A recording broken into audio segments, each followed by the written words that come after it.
It seems like we're going through another phase, one that EA seems to have started with Dragon Age. If you paid attention to any of the bigger game releases in 2010, then you'll notice when you buy a new copy of a game, you also get a piece of DLC for free.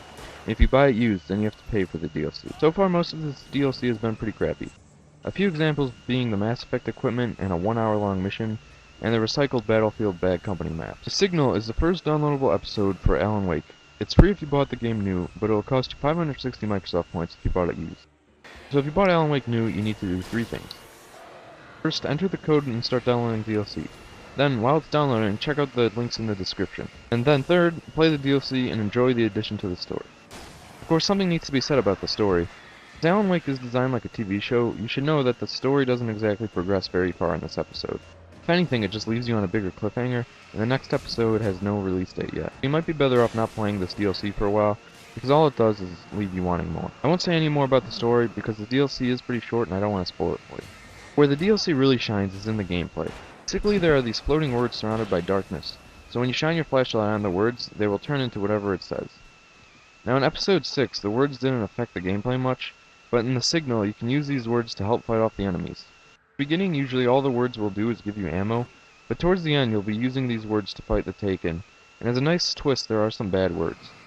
There's one part with the words that stands out the most, which is in the basement of the church, which you're better off just watching.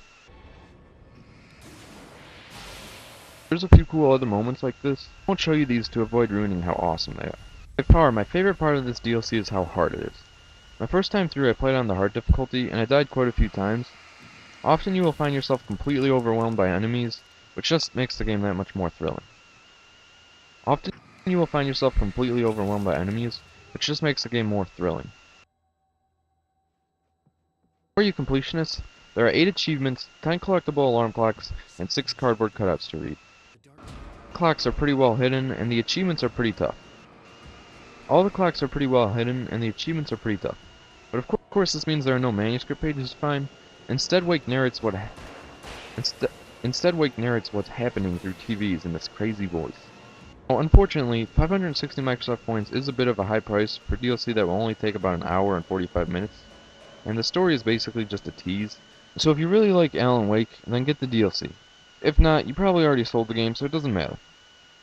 And now, before you all rush back to your Xboxes, there are 2 websites I need you to check out: OxPlanet and FlashoverGames.com. On OxPlanet, there's news and reviews, along with Halo 3 montages and an upcoming comedy machinima called Recon 7. And on Flashover Games, you can buy games and accessories cheaper than at GameStop or Best Buy. Plus, all the shipping is free, so you're probably going to want to check that out if you want to save a few bucks.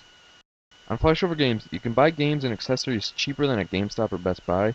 Plus, all the shipping is free, so if you want to save some money, you should check that out. Now, if you like this review, then subscribe and leave comments. I'm not doing a review this next week, but the following week I will be reviewing Madden 11, so keep an eye out for that. And thanks for watching.